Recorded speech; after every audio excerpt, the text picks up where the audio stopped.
Rade, rade, ¿cómo les va la vida? ¿Qué andan pasando por ahí? ¿Cómo les va con todo lo que está sucediendo en su existencia? Cuéntenme. Hoy vamos a hablar de los conflictos generacionales y el origen de los conflictos generacionales. Hoy por hoy, la mayoría de las personas vive de una manera muy automatizada, desde recibiendo toneladas de programaciones desde el inconsciente que ni siquiera se dan cuenta. Y son demasiados, son muchísimas en verdad, pero hoy quiero hablarles de algo que sí está a nuestro alcance para modificar. Al final de todo del video les voy a contar cómo mejorar con respecto a todo esto, cómo hacer para que cambiemos todas estas programaciones que tenemos, pero están muy incrustadas en nuestro inconsciente. La verdad que a veces uno piensa que es tan cruzada y tan retorcida la forma en que estamos prisioneros y nuestras cadenas son tan profundas que no tenemos la comprensión racional y lógica de cómo salir de toda esta situación. Pero sí se puede. Ahora vamos a hacer un análisis. En realidad, empezar a hacer un análisis de todos estos puntos es parte del proceso del crecimiento y de la comprensión, porque si no nos concientizamos del problema, es prácticamente imposible que trabajemos sobre el problema. Vamos a ver lo que dice. La genealogía de una cadena de repetición. Es una cadena de repeticiones, o sea que los conflictos generacionales establecen cadenas de repeticiones constantes en nuestras acciones. Aquí solo nombra un poquitito, pero se pueden expandir de maneras gigantescas. ¿Cuál es el nombre de mi madre? Preguntas que no tendríamos que hacer para poder empezar a desarmar el ovillo de la gigantesca bola de lana que tenemos dentro de nuestra cabeza inconsciente, ¿no? Vamos a ver. ¿Cuál es el nombre de mi madre? ¿Por qué o por quién se llama? ¿Por quién se llama? ¿No? Muchas veces te ponen el nombre por alguien. ¿Cuál es el nombre de mi padre? ¿Por qué o por quién se llama? Debemos averiguar las influencias de nuestros abuelos sobre sus hijos, que son nuestros padres, y ya sabemos que con los nombres se deslizan contratos inconscientes, muchas veces heredados de nuestros ancestros. Repetir nombres es una sutil forma de repetir destinos. Con esto les quiero contar dos situaciones que, bueno, tengo miles de historias en relación a eso, pero, y tal vez ustedes también, ¿no? Pero tengo una persona conocida, famosa en Argentina, que se llamaba Carlos Laje. Era un médico que él trataba la vista, y su padre se llamaba Carlos Laje y trataba la vista y era un médico. El abuelo se llamaba Carlos Laje y trataba la vista. Y si no me acuerdo mal, no me acuerdo, aquí estaría especulando, creo que incluso el tatarabuelo o el bisabuelo sería, también se llamaba Carlos Laje y seguía la misma profesión. Ahora bien, incluso esta persona que yo conozco en Argentina cambió de profesión y se dedicó al cannabis medicinal. Interesante, porque logró romper, sin darse cuenta, una circunstancia bien traumática y profunda sobre todo lo que uno carga para poder satisfacer a las líneas que vienen bajándonos desde atrás, desde lo profundo de las generaciones pasadas. Otra persona que no es en relación a qué nombre le pusieron por repetición, porque hay muchas veces que se repite lo mismo que Carlos y te ponen el nombre de la abuela y de la mamá y así va, ¿no? En Estados Unidos le ponen Junior, ¿no? Como si fuese mucha diferencia, ¿no? Lo minimizan más al niño y a la persona que luego va a ser un adulto y tenga que lidiar con el nombre de un niño, ¿no? Pero a mí, particularmente a mí me pasó la historia de que mi madre era artista, pintora, escultora, y tenía como gran admiración por Leonardo da Vinci, Rafael Sanzio, grandes pintores y escultores y genios en realidad, ¿no? de muchas cosas. Ahora sí, si uno analiza sus vidas verdaderamente, podría descubrir que no eran tan geniales, que tenían toneladas de traumas por no conocerse a sí mismos y tantas otras cosas más, que no es el punto a tocar. Pero particularmente la idea de que mi madre me pusiera nombres como Leonardo y Rafael marcaban un peso muy grande sobre una responsabilidad de transformarme en lo que ella quería o le hubiese gustado transformarse a ella, y lo proyectó en mí. Y claro, ella estaba buscando que yo salga un pintor, un escultor, y recuerdo que mi casa estaba repleta de libros sobre esculturas, pinturas y de todo tipo de cosas. Curiosamente, yo detesto pintar, no sé hacer más que un elefantito caminando desde atrás. Y es como que, claro, ahí se instauró el trauma y salí filósofo, psicólogo, terapeuta, direccionado a la parte de la mente, ¿no? Es otro arte, ¿no? Pero finalmente no me interesé por estas cosas. Curiosamente, mis hijos sí. Anda a saber qué tendrá que ver eso. Hay muchas cosas, hay tantas cosas que realmente ponerse a trabajar cada una de ellas es muy complicado. Pero aquí podemos ver también que si ustedes se fijan en mi canal de Facebook, mi nombre que uso es Lila Madhava, que es un nombre de iniciación espiritual que me lo dieron en Brasil cuando estaba comenzando mi vida monástica, hace casi 30 años ya, o tal vez 28 por ahí. Y en el momento que me dieron el nombre, volé directamente desde Brasil a California y fue una ruptura muy grande. El cordón umbilical plateado, el sutil que tenemos con los padres y principalmente con la madre, ¿no? Y una sensación de libertad gigantesca. ¿Por qué? Porque el nombre había dejado de pesar y todo el mundo empezó a llamarme Lila Madhava. Eso no es en sí que sea el punto del nombre en sánscrito, sino el punto de que se cortaba el trauma generacional. Continuemos. ¿Cuál es la fecha de nacimiento de mi madre? ¿Recuerda esa fecha o otra fecha importante en tu familia?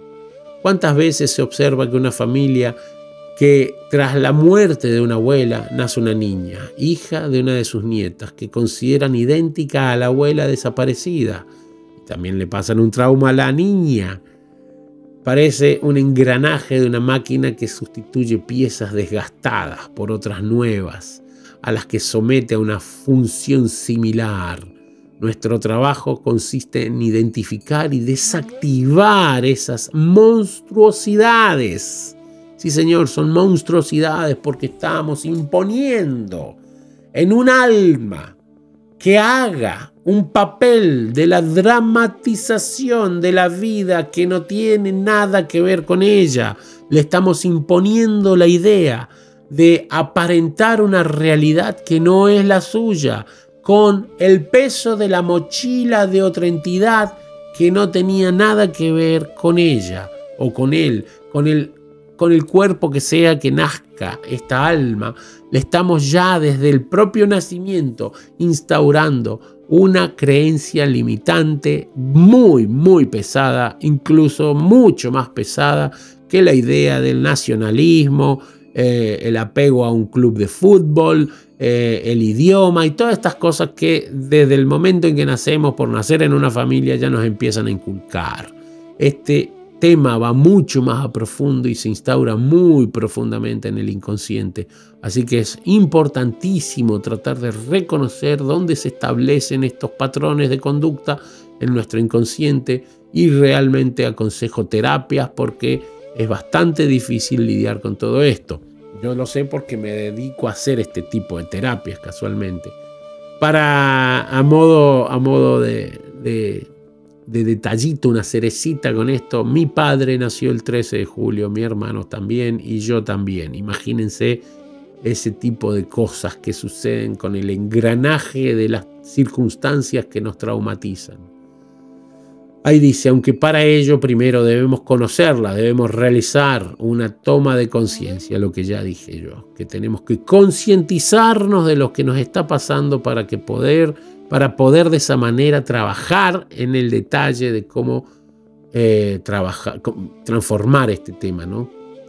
¿Cómo se llaman los hermanos de mi madre, incluidos abortados o fallecidos? Porque la gente le da nombre a los niños sin nacer y después, por una cuestión o por otra, el niño no nace y ese nombre queda deambulando en la mente de la madre y genera conflictos existenciales en su hijo, en el que sea que haya nacido. ¿Cuándo nacieron? ¿A qué se dedicaban o han dedicado? ¿Tienen o tenían parejas o hijos? Es muy importante, la verdad, entender cómo es que funciona nuestro árbol genealógico, para que de esa manera podamos entablar una conexión con nuestra verdadera esencia, más allá de todo ese árbol genealógico, porque al entender el árbol genealógico estamos entendiendo la esencia de nuestra prisión.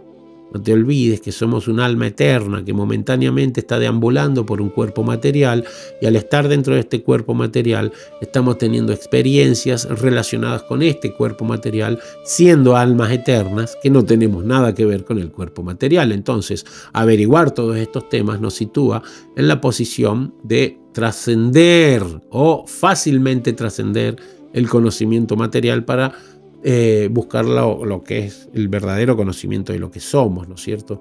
En relación a esto, mira, ahí dice algo más, pero antes voy a contarle una cosa. Cuando yo estaba viviendo en Barcelona hace 15 años más o menos, fui con una consteladora familiar que estaba en Madrid, y tuve una charla y muy interesante. Me hizo una terapia de esto, de constelaciones familiares, y me hizo ver que mi madre había abortado 9 veces, creo, o algo así, no me acuerdo, sí, pero por ahí era un número alto de veces, antes de tenerme a mí. Mi madre había tenido 2 hijos previamente, pero antes de tenerme a mí había abortado 9 veces. Eso significó inmediatamente, desde hace mucho tiempo veo las cosas desde un punto de vista trascendental, ¿no? Intento ver alguna cosa que va más allá de todo esto, ¿no? Y lo que vi fue que se limpió el camino con un montón de circunstancias, que estas almas vinieron a limpiar el camino de mi llegada a este plano.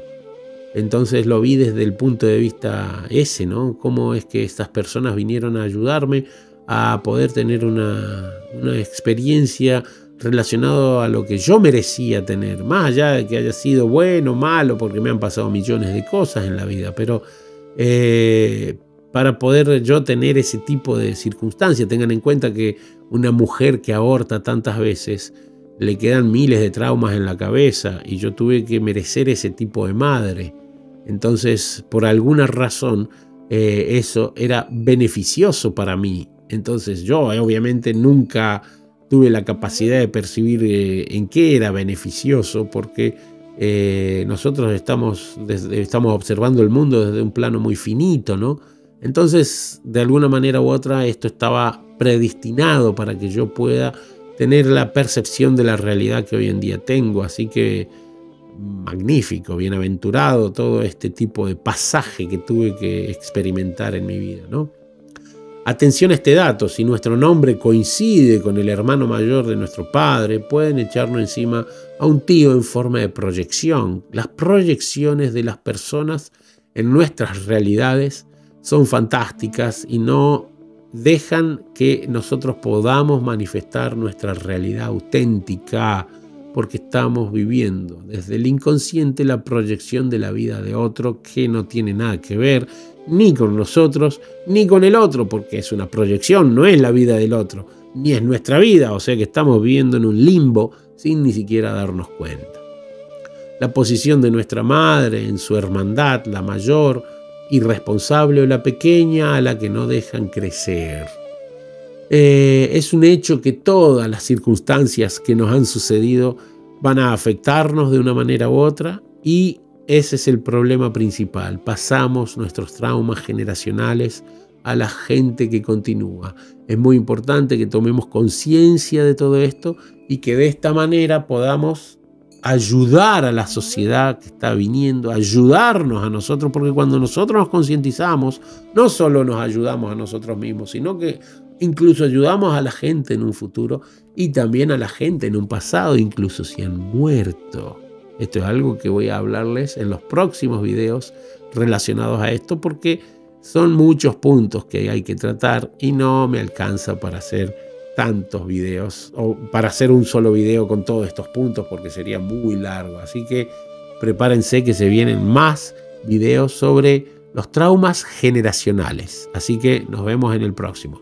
Rade, rade.